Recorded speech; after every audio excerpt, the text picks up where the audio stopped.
रंगों का अर्थ और आपके जीवन में उनकी भूमिका। रंग क्या है? किसी भी पदार्थ का रंग इस कारण नहीं होता कि वह क्या है, बल्कि वह क्या है जिसे वह अस्वीकार करता है या क्या देता है या परावर्तित करता है। कोई चीज लाल दिखती है इसलिए नहीं कि वह लाल है, बल्कि इसलिए कि वह सफेद रोशनी में मौजूद हर चीज को रोक लेती है और लाल रंग को परावर्तित कर देती है। तो लाल का मतलब यह नहीं है कि यह लाल है। लाल का मतलब यह लाल नहीं है। आप जो कुछ भी देंगे वही दुनिया में भी आपका गुण होगा। लाल रंग का अर्थ। यदि आप जंगल में चलते हैं तो सब कुछ हरा है, लेकिन लाल रंग का एक स्थान होगा, कहीं एक लाल फूल खिल रहा है जो आपका ध्यान आकर्षित करता है, क्योंकि आपकी धारणा में लाल सभी रंगों में सबसे जीवंत है। अन्य सभी रंग सुंदर और अच्छे हो सकते हैं, लेकिन लाल जीवंत है। कई चीजें जो आपके लिए महत्वपूर्ण हैं, वे हैं लाल रंग। उदाहरण के लिए लाल आपके खून का रंग है। मानव चेतना में रंग आपकी भावनाओं पर बड़ा प्रभाव डालते हैं और लाल रंग अधिकतम जीवंतता पैदा करता है। किसी भी चीज का मतलब लाल होता है। आपके द्वारा बनाए गए देवताओं में स्त्री रूप सबसे अधिक जीवंत है। लिंगा भैरवी का रंग लाल है क्योंकि वह लाल रंग प्रदान करती है। देवी उस जीवंतता का प्रतीक है। उसकी ऊर्जा पूर्ण जीवंतता और उल्लास है। उसके कारण देवी लाल है, इसलिए नहीं कि वह लाल है, क्योंकि वह लाल नहीं है। नीले रंग का अर्थ। नीला रंग सर्वसमावेश का रंग है। आप अस्तित्व में देखेंगे जो कुछ भी विशाल है और आपकी समझ से परे है वह आम तौर पर नीला होता है, चाहे वह समुद्र हो या आकाश। जो कुछ भी आपकी धारणा से बड़ा है वह नीला हो जाता है, क्योंकि नीला सर्वसमावेश का आधार है। इसी के आधार पर भारत में बहुत से देवताओं को नीली चमड़ी वाला दिखाया गया है। शिव की त्वचा नीली है, कृष्ण की त्वचा नीली है, राम की नीली त्वचा है। ऐसा नहीं है कि उनकी त्वचा नीली थी। उन्हें नीले देवता कहा जाता था क्योंकि उनकी आभा नीली थी। इसका एक और पहलू भी है। किसी के विकास के संदर्भ में उसकी आभा विभिन्न रंग ले सकती है। यदि हम अग्नि को अपनी साधना में बहुत महत्वपूर्ण बना ले तो नारंगी रंग प्रमुख होगा। वह त्याग और क्रिया का रंग है। यदि किसी की आभा शुद्ध सफेद है तो इसका मतलब है कि वह एक शुद्ध प्राणी है। ऐसे व्यक्ति की उपस्थिति शानदार होगी, लेकिन वह इतना क्रियाउन्मुख नहीं होगा। जब कोई अपने उच्चतम स्तर को प्राप्त कर लेता है लेकिन दुनिया में सक्रिय रहना चुनता है तो उसकी आभा हमेशा विद्युत नीली होगी। जो कोई भी गतिशील था वह नीला था। यह इस प्रकार की आभा है जो आपको दुनिया में उस तरीके से कार्य करने की अनुमति देती है जिसे अन्य लोग अलौकिक मानते हैं। नारंगी रंग का मतलब। आध्यात्मिक पथ पर चलने वाले लोग कम से कम इस देश में नारंगी रंग को क्यों चुनते हैं? इसका कारण यह है कि नारंगी बहुत सी चीजों का सुझाव देता है। जब कोई व्यक्ति अग्नि की ओर बढ़ रहा होता है तो यह स्पष्ट रूप से देखा जा सकता है कि अग्नि का रंग नारंगी है। यह जैविक और स्वाभाविक रूप से ऐसा है। यदि आप कुछ ध्यान में जाते हैं तो आप स्पष्ट रूप से देखेंगे कि अग्नि नारंगी या केसरिया है। दरअसल ये रंग केसरिया नहीं, गेरुआ है। आज्ञा चक्र ज्ञान या आत्मज्ञान का चक्र है और इसे तीसरी आंख के रूप में जाना जाता है। शरीर में 114 चक्र हैं। इनमें से 2 का कोई रंग नहीं बताया गया क्योंकि वे प्रकृति में भौतिक नहीं हैं। शेष 112 चक्र किसी न किसी रंग से संबंधित हैं। अस्तित्व में जो कुछ भी भौतिक है वह स्वाभाविक रूप से प्रकाश को प्रतिबिंबित करता है। एक बार जब यह प्रकाश को प्रतिबिंबित करता है तो आपकी धारणा में इसका रंग आ जाएगा।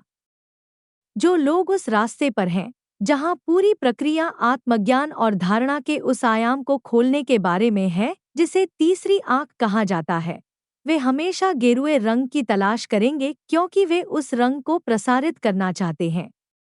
आम तौर पर जो व्यक्ति नारंगी रंग अपनाता है वह सब कुछ जो पुराना था, उसका नाम, उसकी पहचान, उसका परिवार, उसका रूप, उसकी हर चीज छोड़ देता है और एक अलग जीवन में स्थानांतरित हो जाता है। इसका मतलब है कि वह एक नई शुरुआत कर रहा है, उसके जीवन में एक नया सूरज उग आया है। या तो व्यक्ति ने कोई नई दृष्टि विकसित कर ली है या फिर वह विकसित करना चाहता है, इसीलिए वह इसमें जा रहा है। दोनों ही लोगों के लिए नारंगी रंग पहनना अच्छा है। नारंगी भी एक प्रतीकवाद है। जब कोई व्यक्ति परिपक्वता या पकने के एक निश्चित स्तर तक पहुंच जाता है, तो वह इस रंग का उपयोग करता है। सफेद रंग का मतलब। सफेद या अत्वरंग का अर्थ आठवां रंग है। 7 रंग है, सफेद आठवां रंग है। इस आठवें रंग या अत्वरंग का अर्थ है जीवन का वह आयाम जो परे है। सफेद वास्तव में कोई रंग नहीं है। जब कोई रंग नहीं होता तो केवल सफेद ही होता है। रंग की अनुपस्थिति ही इसे सफेद बनाती है। वहीं सफेद सर्वसमावेशी है। आप जो सफेद रोशनी देखते हैं, उसमें सभी 7 रंग शामिल होते हैं। आप उन रंगों को अपवर्तित कर सकते हैं और उनमें से सभी 7 को अलग कर सकते हैं। सफेद रंग का आप पर अच्छा प्रभाव पड़ता है। खासकर जब आप किसी उष्णकटिबंधीय देश में रहते हैं, तो सफेद रंग पहनने के लिए सबसे अच्छा रंग है। मौसम के हिसाब से यह आरामदायक है। परंपरागत रूप से नारंगी रंग पहनने वाला व्यक्ति खुद को पारिवारिक और सामाजिक स्थितियों से अलग कर लेता है।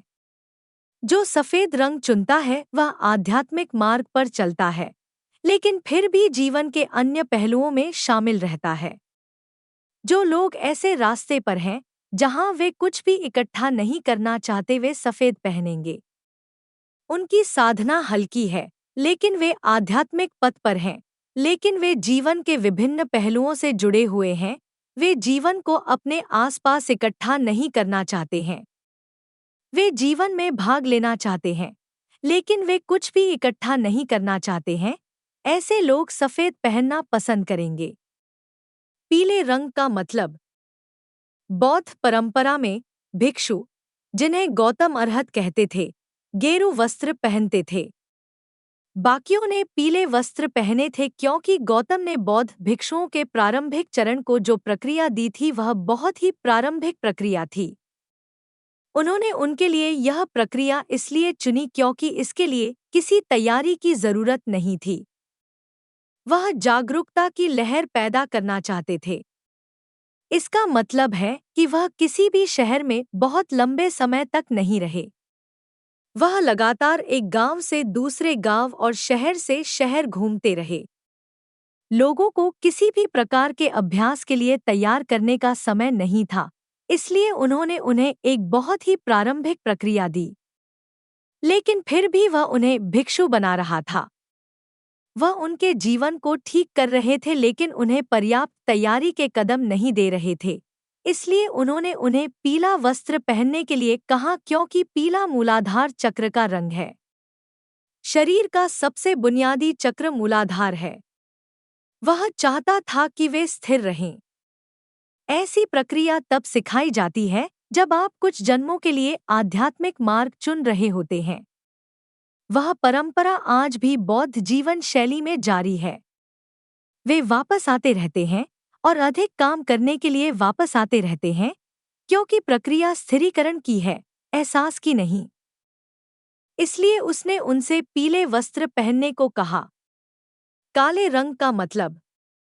यदि आप एक निश्चित स्थान पर हैं, जो शक्तिशाली रूप से ऊर्जावान है और आप इसे मन में धारण करना चाहते हैं, तो काला रंग अच्छा है।